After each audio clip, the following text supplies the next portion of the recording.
सर्वं यश्चादि तिष्ठति स्वर्यस्य च केवलं तस्मै ज्येष्ठाय ब्रह्मणे नमः।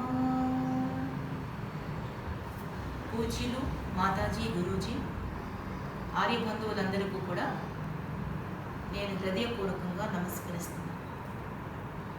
శ్రావణ మాస పూర్ణిమకు ఎంతో ప్రాముఖ్యత ఉంది. దీనినే శ్రావణి ఉపాకర్మ, ఋషి తర్పణము, జంధ్యాల పూర్ణిమ అంటే యజ్ఞోపవీతాన్ని ధరించడం, స్వాధ్యాయ పర్వం, రక్షాబంధనం కూడా ఉంటుంది. ఈ రక్షాబంధనాన్ని స్త్రీలు ఎంతో విశేషంగా జరుపుకుంటారు. అంతేకాకుండా ఈ శ్రావణ మాసం నుండి కూడా చాతుర్మాసాలు ప్రారంభమవుతాయి. శ్రావణము, భాద్రపదము, ఆశ్వయుజము, కార్తీకము ఈ 4 మాసాలు కూడా వ్రతంగా భావించి ఎంతోమంది భక్తి శ్రద్ధలతో భగవంతుని ఉపాసిస్తారు.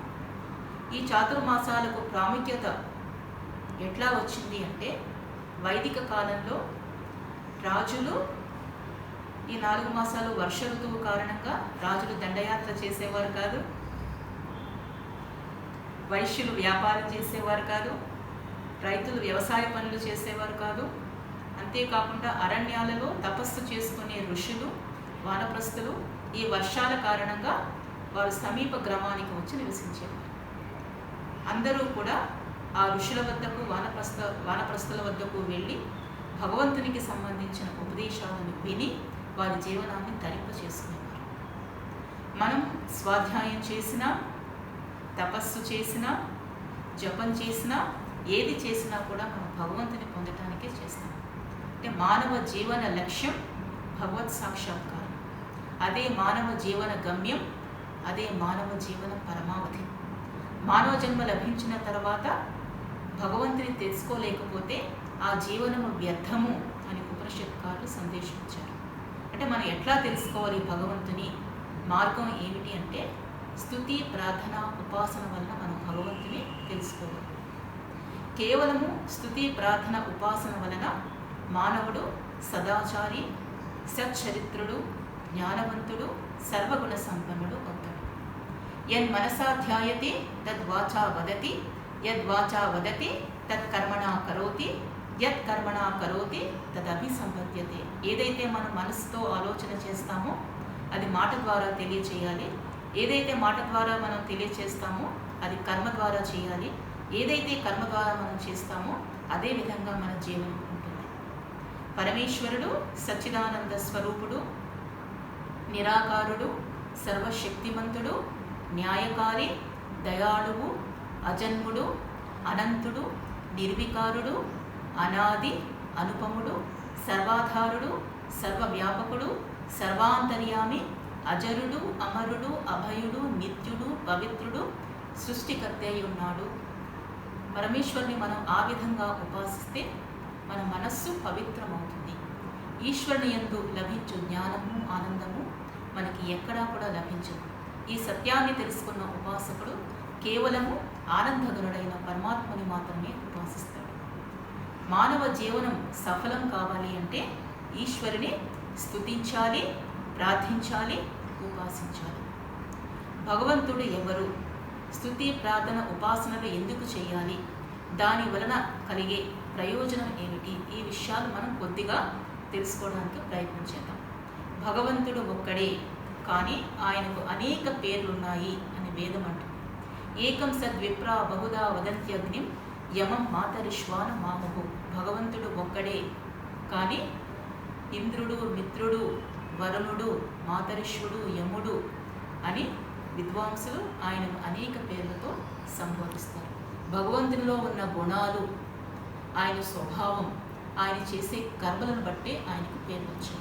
అయితే భగవంతునిలో ఉన్న గుణాలు ఏమిటి అంటే, ఆయన అంతటా వ్యాపించి ఉండటం, న్యాయము, దయ, ఆనందం ఆయనలో ఉన్న గుణాలు.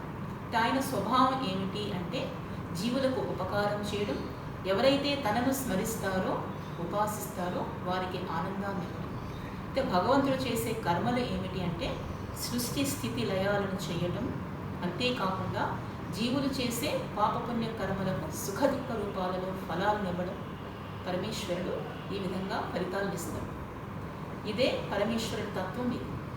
అయితే మానవ జన్మ చాలా, సృష్టిలో మానవ జన్మ చాలా శ్రేష్టమైనది. ఆహార నిద్ర భయ మైథునం చ సామాన్యమేతత్ పశుభిర్నరాణాం ధర్మోహితేషా మదికో విశేషో ధర్మేణ హీనాః పశుభిః సమానాః. ఆహారం తీసుకోవడం, నిద్రించుట, భయపడుట, సంతానాన్ని ఉత్పన్నం చేయుట, ఇవన్నీ మానవులకు ఇతర ప్రాణులకు కూడా సమానమే. కానీ మానవుల్లో ఉన్న విశేషత ఏమిటి అంటే ధర్మాధర్మ విచక్షణ. ఏది ధర్మమో ఏది అధర్మమో తెలుసుకోవడం. అంతేకాకుండా ఈ ప్రపంచాన్ని నిర్మించింది ఎవరు, దీనికి కర్త ఎవరు అని కేవలము మనుష్యుడు మాత్రమే ఆలోచించగలడు. ఇతర ప్రాణులకు ఆ అవకాశం లేదు. అందుకే ఇక్కడ మానవ జన్మ శ్రేష్టమైన జన్మగా చెప్పబడింది. అట్లాంటి మానవ కోటిలో ఎంతోమంది మహాపురుషులు ఉద్భవించారు. వారిని విద్వాంసులు, దేవతలు అని కూడా అంటారు. వారు ఈ ప్రపంచాన్ని అట్లాగే మానవ జీవితాన్ని పరిశీలించి పరిశోధించి కొన్ని సత్యాలు మనకు తెలియచేశారు. ఆ సత్యాలు ఏమిటి అంటే ఈ ప్రపంచాన్ని నిర్మించే కర్త ఒకడు ఉన్నాడు. ఆయనను తెలుసుకుంటేనే ఈ జనన మరణ చక్రం నుండి విడిపడి మోక్షానందాన్ని, శాశ్వతమైన ఆనందాన్ని పొందగలము. అయితే దానికి ఉపాయం ఏమిటి అంటే స్తుతి, ప్రార్థన, ఉపాసనలు చేయడమే. నాణ్యపంద విద్యతే అయనాయ, ఇంతకంటే వేరు మార్గం లేదు అని మహర్షులు తెలియజేశారు. అయితే స్తుతి అంటే ఏమిటి అంటే స్తుతిర్నామ గుణానువాద, భగవంతులో ఉన్న గుణగణాలను ఉన్నవి ఉన్నట్లుగా తెలుసుకొని ఆయనను కీర్తించడమే స్తుతి. స్తుతి రెండు విధాలుగా ఉంది. ఒకటి సగుణ స్తుతి, రెండవది నిర్గుణ స్తుతి.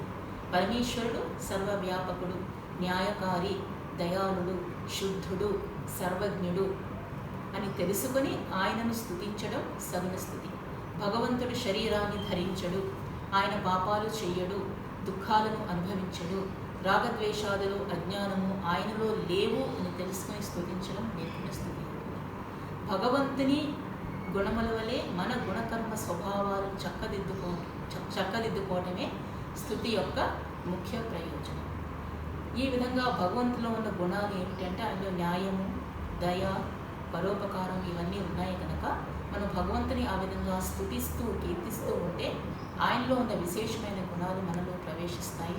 మన పాపాలకు దూరంగా ఉంటాము, భగవంతుని యందు భక్తి శ్రద్ధలు ఏర్పడతాయి. నిరంతరం కూడా భగవత్ చింతనలో మనం రమిస్తాము. ఇదే సంకీర్తన, ఇదే స్తుతి. ఈ విధంగా స్తుతి చేయటం వల్ల భగవంతుని యందు ప్రీతి ఏర్పడుతుంది. కేవలము భట్రాజు వలె పరమాత్మను స్తుతిస్తూ తన చరిత్రను చక్కదిద్దుకోకపోతే ఆ స్తుతి వ్యర్థమైపోతుంది. రుచో అక్షరే పరమే వ్యోమన్ యస్మిన్ దేవా అది విశ్వే నిషేధు యస్తన్న వేద కిమృచా కరిష్యతి య ఇత్యద్విదుస్త ఇమే సమాసతి. ఇది ఋగ్వేద మంత్రం.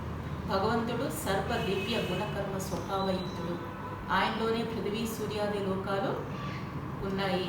ఆయన ఆకాశం వలె అంతటా వ్యాపించి ఉన్నాడు. దేవతలకు దేవుడు అయిన పరమేశ్వరుని ఎవరైతే అంగీకరించరో వారు దుఃఖ సాగరంలో మునిగిపోతారు.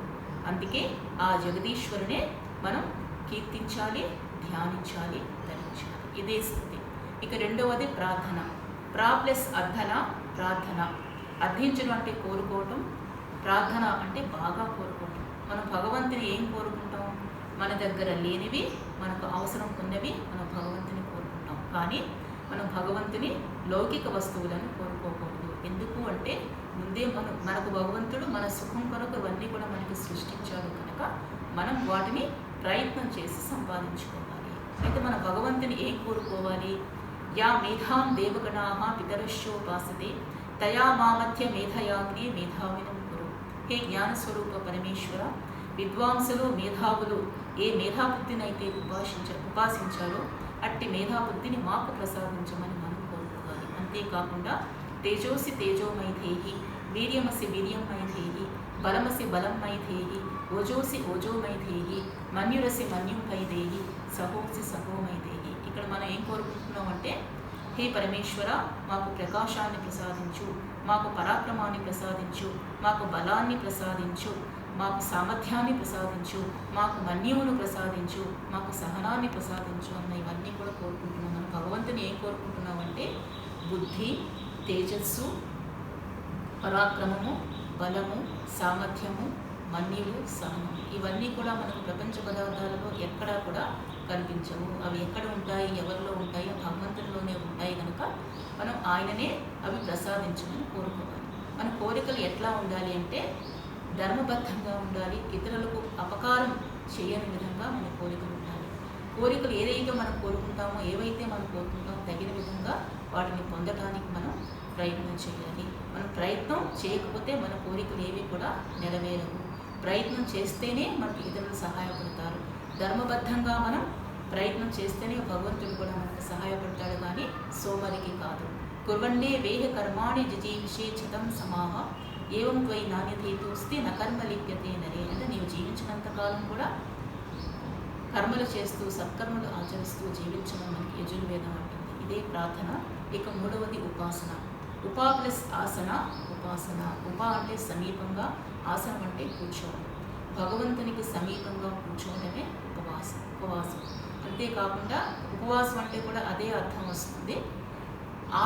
పరమాత్మ సాన్నిధ్యంలో ఉండటమే ఉపవాసం, ఉపాసన అని కూడా వస్తాయి. అన్నం మానేసి శరీరాన్ని శుష్కింపజేయడం ఉపవాసం కాదు. అయితే పరమేశ్వరుడు అంతటా వ్యాపించి ఉన్నాడు. ఆ పరతత్వం అంతటా నిండి ఉంది.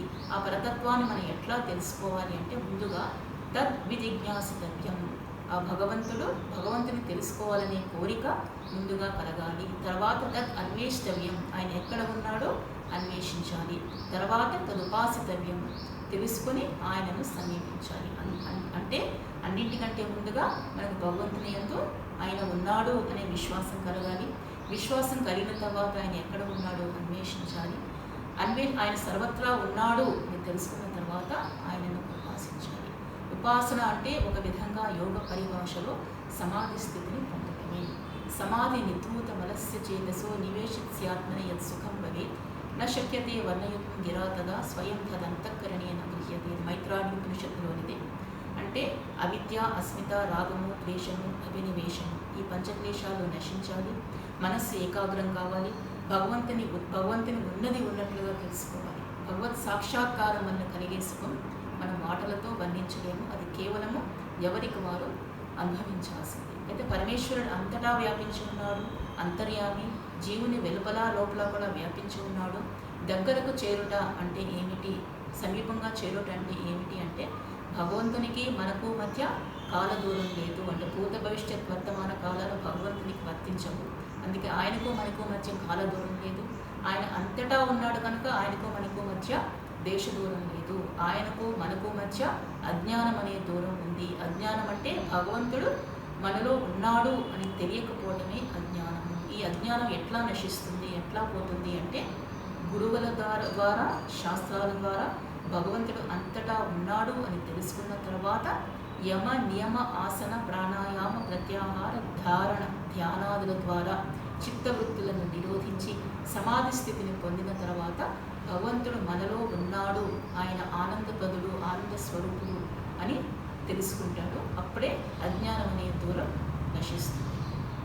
ఉపాసన కూడా స్థితి వలనే రెండు విధాలుగా ఉంటుంది. ఒకటి సగుణోపాసన, రెండవది నిర్గుణోపాసన. భగవంతునిలో సర్వజ్ఞత్వాది గుణాలు ఉన్నాయి అని తెలుసుకుని ఉపాసించడం సగుణోపాసన. ఆయనలో రాగద్వేషాదులు, శబ్ద, స్పర్శ, రూప, రసగంధాదులు లేవు అని తెలుసుకుని ఉపాసించడం నిర్గుణోపాసన. ఉపాసన ఎట్లా చేయాలి, ఉపాసన చేసే పద్ధతిని మనకి ఋషి దయానందుల వారు శిక్షాది ప్రకాశంలో చాలా చక్కగా తెలియజేశారు. ఉపాసన చేయాలనుకునేవారు ఏకాంత పరిశుద్ధ ప్రదేశంలో ఆసనం వేసి ప్రాణాయామం చేసి ప్రాపంచిక విషయాల నుండి ఇంద్రియాలను మరల్చి మనస్సును ఏకాగ్రం చేసి మనస్సును నాభి ప్రదేశమందు కానీ, కంఠమందు కానీ, హృదయమందు కానీ స్థిరపరచి మానవుడు పరమాత్మని యందు మనస్సును లగ్నం చేయాలి. సంయమి కావాలి.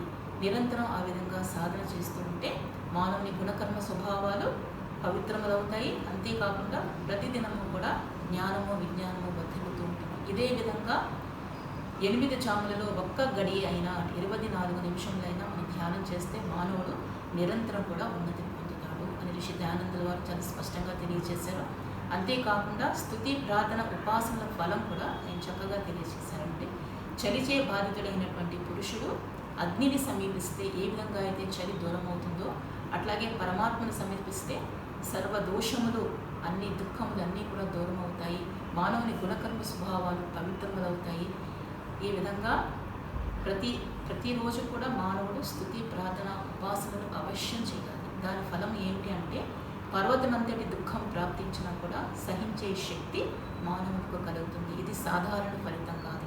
ఎవరైతే భగవంతుని స్తుతి, ప్రార్థన, ఉపాసనలు చేయరో వారు కృతజ్ఞులు అవుతారు. చేసిన మేలు మరిచిన వారు అవుతారు. ఎందుకంటే మన కొరకు పరమేశ్వరుడు ఎన్నో వస్తువులను సృష్టించి ఇచ్చాడు. మనం ఎన్నో సుఖాలను అనుభవిస్తున్నాం కనుక ఆయనను మరచిపోకుండా మన కృతజ్ఞులు అవ్వాలి.